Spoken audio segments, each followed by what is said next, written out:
Hi friends, welcome back. എല്ലാവർക്കും തൻഷിക്ക് വേൾഡിലേക്ക് സ്വാഗതം. ഇന്ന് വന്നിരിക്കുന്നത് റവയും നേന്ത്രപ്പഴവും വെച്ചിട്ട് ആവിയിൽ തയ്യാറാക്കിയിട്ടുള്ള ഒരു കിടിലൻ പലഹാരത്തിൻ്റെ റെസിപ്പി ആയിട്ടാണ്. വളരെ ഈസി ആയിട്ട് തന്നെ നമുക്ക് ഈ ഒരു പലഹാരം തയ്യാറാക്കിയെടുക്കാം. നല്ല ടേസ്റ്റാണ് കഴിക്കാനായിട്ട്. കുട്ടികൾക്കും മുതിർന്നവർക്കും ഒരുപോലെ ഇഷ്ടപ്പെടുന്ന ഈ ഒരു റെസിപ്പി എങ്ങനെയാണ് തയ്യാറാക്കിയിരിക്കുന്നതെന്ന് നമുക്ക് കണ്ടു നോക്കാം. ഇതിനായിട്ട് ഞാനിവിടെ 2 മീഡിയം സൈസിലുള്ള നേന്ത്രപ്പഴം കുരുവൊക്കെ കളഞ്ഞിട്ട് ഇതുപോലെ കട്ട് ചെയ്തെടുത്തിട്ടുണ്ട്.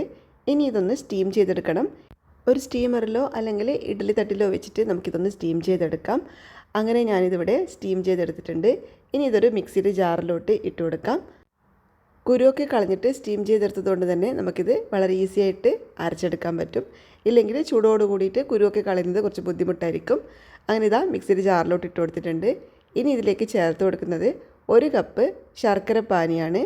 ഞാൻ ഈ റെസിപ്പിക്കായിട്ട് 1.5 കപ്പ് ശർക്കര പാനിയാണ് യൂസ് ചെയ്തിട്ടുള്ളത്. അതിലൊരു കപ്പ് ഇപ്പോൾ ചേർത്ത് കൊടുത്തിട്ടുണ്ട്. ഇനി ഇത് ഒന്ന് അരച്ചെടുക്കാം. അങ്ങനെ ഇതാ ഇതിവിടെ അരച്ചെടുത്തിട്ടുണ്ട്. നല്ല ഫൈനായിട്ടൊന്നും അരച്ചെടുക്കേണ്ട ആവശ്യമില്ല. അല്പം പഴത്തിൻ്റെ കഷ്ണങ്ങളൊക്കെ ഉണ്ടെങ്കിൽ അതൊന്നും കുഴപ്പമൊന്നുമില്ല. ജസ്റ്റ് ഒന്ന് അരച്ചെടുത്താൽ മതി. ഇനി ഒരു പാൻ അടുപ്പിൽ വെച്ചിട്ട് അതിലേക്ക് 1 ടീസ്പൂൺ നെയ്യ് ഒഴിച്ചു കൊടുക്കാം. നെയ്യ് ഒന്ന് ചൂടായിട്ട് വരുമ്പോഴേക്കും ഇതിലേക്ക് ഞാൻ ചേർത്ത് കൊടുക്കുന്നത് കുറച്ച് കറുത്ത എള്ളാണ്. ഇനി അതല്ല, നിങ്ങളുടെ കയ്യിൽ നട്ട്സ് ഉണ്ടെങ്കിൽ നട്ട്സ് ചേർത്ത് കൊടുക്കാവുന്നതാണ്. ഇനി ഇതിലേക്ക് അരച്ച് മാറ്റി വെച്ചിരിക്കുന്ന പഴം ചേർത്ത് കൊടുക്കാം. എന്നിട്ട് നെയ്യിൽ 1 മിനിറ്റ് നേരത്തേക്ക് ചെറുതായിട്ടൊന്ന് സോട്ട് ചെയ്ത് കൊടുക്കാം. ജസ്റ്റ് ഒന്ന് സോട്ട് ചെയ്ത് കൊടുത്താൽ മതി. അതിനുശേഷം ഇതിലേക്ക് ഞാൻ ചേർത്ത് കൊടുക്കുന്നത് ബാക്കിയുള്ള ശർക്കര പാനിയാണ്. ഞാൻ നേരത്തെ 1.5 കപ്പ് ശർക്കര പാനി എടുത്തിരുന്നു എന്ന് പറഞ്ഞല്ലോ. അതിലൊരു കപ്പാണ് നമ്മൾ അരക്കാൻ വേണ്ടി യൂസ് ചെയ്തത്. അതിൽ 1/2 കപ്പ് ഇപ്പോൾ ചേർത്ത് കൊടുക്കുന്നുണ്ട്. എന്നിട്ട് നല്ലതുപോലെ ഒന്ന് മിക്സ് ചെയ്ത് കൊടുക്കാം. കട്ടകളൊന്നും ഇല്ലാതെ നല്ലതുപോലെ തന്നെ മിക്സ് ചെയ്തെടുക്കണം. നന്നായിട്ടൊന്ന് മിക്സ് ചെയ്ത് കൊടുക്കാം. ഇനി നല്ലൊരു ഫ്ലേവറിനായിട്ട് ഞാൻ കുറച്ച് ഏലക്ക പൊടിച്ചത് ചേർത്ത് കൊടുക്കുന്നുണ്ട്. ഞാനിപ്പോൾ ഇവിടെ ചേർത്ത് കൊടുത്തിട്ടുള്ളത് പഞ്ചസാര ചേർത്ത് പൊടിച്ച ഏലക്കപ്പൊടിയാണ്. ഇല്ലയെന്നാണെങ്കിൽ ഒരു 1/4 ടീസ്പൂണൊക്കെ ചേർത്ത് കൊടുത്താൽ മതി. അതിനുശേഷം നല്ലതുപോലെ ഒന്ന് മിക്സ് ചെയ്ത് കൊടുക്കാം.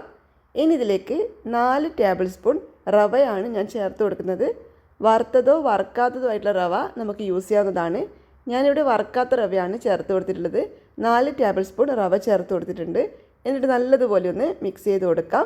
അതിനുശേഷം നല്ലൊരു ബൈൻഡിങ് കിട്ടാനായിട്ട് 2 ടേബിൾ സ്പൂൺ അരിപ്പൊടി കൂടി ചേർത്ത് കൊടുക്കുന്നുണ്ട്. എന്നിട്ട് ഇതെല്ലാം കൂടി ഒന്നുകൂടി നല്ലതുപോലെ മിക്സ് ചെയ്തെടുക്കണം. ഇനി ഇതൊന്ന് ഡ്രൈ ആയിട്ട് കിട്ടും, നല്ല കട്ടിയായിട്ട് കിട്ടും. അതുവരേക്കും നന്നായിട്ടൊന്നിങ്ങനെ മിക്സ് ചെയ്ത് കൊടുക്കാം. മീഡിയം ടു ഹൈ ഫ്ലെയിമിലിട്ടിട്ട് തന്നെ മിക്സ് ചെയ്ത് കൊടുത്തോളൂ, കുഴപ്പമൊന്നുമില്ല. അങ്ങനെ അടിക്കൊന്നും പിടിക്കില്ല.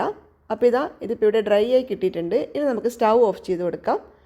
അടുത്തതായിട്ട് നമുക്ക് ആവശ്യമായിട്ടുള്ളത് വാഴയിലയാണ്. ഞാനിവിടെ ചെറിയ ചെറിയ പീസസ് ആയിട്ട് വാഴയില കട്ട് ചെയ്തെടുത്തിട്ടുണ്ട്. അതിങ്ങനെ ഒന്ന് വാട്ടിയെടുത്തിട്ടുണ്ട്. മുറിഞ്ഞു പോവാതിരിക്കാനായിട്ട് ജസ്റ്റ് ഒന്നിങ്ങനെ വാട്ടിയെടുത്തിട്ടുണ്ട്. ഇനി നമുക്കിതൊന്ന് സ്റ്റീം ചെയ്തെടുക്കണം. ഈ ഒരു പലഹാരം സ്റ്റീം ചെയ്താണ് നമ്മൾ തയ്യാറാക്കുന്നത്. അതിനായിട്ട് ഒരു തട്ട് ഞാനിവിടെ എടുത്ത് വെച്ചിട്ടുണ്ട്. അല്ലെങ്കിൽ ഒരു സ്റ്റീൽ പ്ലേറ്റിൽ വെച്ചിട്ട് സ്റ്റീം ചെയ്തെടുത്താലും മതി. ഇനി ഇതിൽ നിന്ന് കുറച്ചെടുത്തിട്ട് നമുക്ക് ഈ വാഴ ഇലയിലോട്ട് വെച്ച് കൊടുക്കാം. അതിനുശേഷം ഇഷ്ടമുള്ള ഷേപ്പിലൊന്നാക്കിയെടുക്കണം. ഞാനിതുപോലെ ഇങ്ങനെ നീളത്തിലാണ് ഷേപ്പ് ചെയ്തെടുക്കുന്നത്. കയ്യിൽ കുറച്ച് നെയ്യ് പുരട്ടിയിട്ട് ഷേപ്പ് ചെയ്തെടുക്കുകയാണെങ്കിൽ നല്ല ഈസി ആയിട്ട് തന്നെ നമുക്ക് ഷേപ്പ് ചെയ്തെടുക്കാൻ പറ്റും. ഈ ഒരു ഷേപ്പിലാണ് ഞാൻ ഷേപ്പ് ചെയ്തെടുക്കുന്നത്. അതിനുശേഷം ഈ വാഴയില കവർ ചെയ്തിട്ട് നമുക്കിതൊന്ന് സ്റ്റീം ചെയ്തെടുക്കണം. അങ്ങനെ നല്ലതുപോലെ തന്നെ ഷേപ്പ് ചെയ്തെടുത്തിട്ടുണ്ട്. ഇനി ഈ വാഴയില ഒന്ന് കവർ ചെയ്ത് കൊടുക്കാം. ഇനി ഇങ്ങനെയല്ലാന്നാണെങ്കിൽ കുറച്ച് വലുതായിട്ട് വേണമെന്നുണ്ടെങ്കിൽ നമ്മൾ ഇലയടയൊക്കെ ഉണ്ടാക്കുമ്പോൾ പരത്താറില്ല, അതുപോലെ തിന്നായിട്ട് പരത്തിയിട്ട് മടക്കിയിട്ട് ആവി കയറ്റിയെടുക്കാവുന്നതാണ്. ഇതിപ്പോൾ ഇതുപോലെ തയ്യാറാക്കി എടുക്കുകയാണെങ്കിൽ നല്ല ടേസ്റ്റാണ്, കഴിക്കാനും ഒരു വെറൈറ്റിയാണ് കാണാനുമായിട്ട്. ഇതുപോലെ എല്ലാം ഒന്ന് ചെയ്തെടുക്കാം. അങ്ങനെ ഞാനിവിടെ എല്ലാം ഒന്ന് ചെയ്തെടുത്തിട്ടുണ്ട്. ഇനി ഇതൊന്ന് സ്റ്റീം ചെയ്തെടുക്കണം. അതിനായിട്ട് ഒരു ഇഡ്ഡലി തട്ടിലോ അല്ലെങ്കിൽ സ്റ്റീമറിലോ വെച്ചിട്ട് നമുക്ക് സ്റ്റീം ചെയ്തെടുക്കാം. ഞാനിതുപോലെ ഒരു സ്റ്റീമർ വെച്ചിട്ട് അതിലൊരു തട്ട് വെച്ച് കൊടുത്തിട്ടുണ്ട്. അതിലേക്കാണ് ഇറക്കി വെക്കുന്നത്. ഇനി ഇത് നല്ലതുപോലെ ഒന്ന് സ്റ്റീം ചെയ്തെടുക്കാം. 10 മുതൽ 15 മിനിറ്റ് നേരത്തേക്കൊന്ന് സ്റ്റീം ചെയ്തെടുക്കാം. അങ്ങനെ എല്ലാം ഞാനിവിടെ സ്റ്റീം ചെയ്തെടുത്തിട്ടുണ്ട്. നല്ലതുപോലെ തന്നെ കുക്കായി കിട്ടിയിട്ടുണ്ട്. നല്ല ചൂടോടെയാണ് ഇരിക്കുന്നത്. ഇനി ഇതൊരു പ്ലേറ്റിലോട്ട് മാറ്റി കൊടുക്കാം.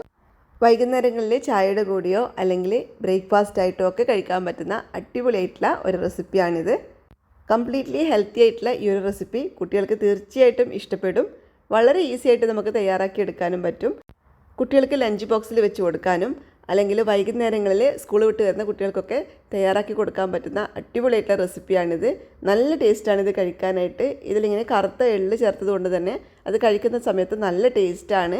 ഇനി അതെല്ലാം ഞാൻ നേരത്തെ പറഞ്ഞതുപോലെ നിങ്ങൾക്ക് വേണമെന്നുണ്ടെങ്കിൽ ഇതിലേക്ക് നട്ട്സൊക്കെ ചേർത്ത് കൊടുക്കാം. നെയ്യിൽ റോസ്റ്റ് ചെയ്ത കാഷ്നട്ട്സോ ബദാമോ ഒക്കെ നമുക്ക് ഇതിലോട്ട് ചേർത്ത് കൊടുക്കാവുന്നതാണ്.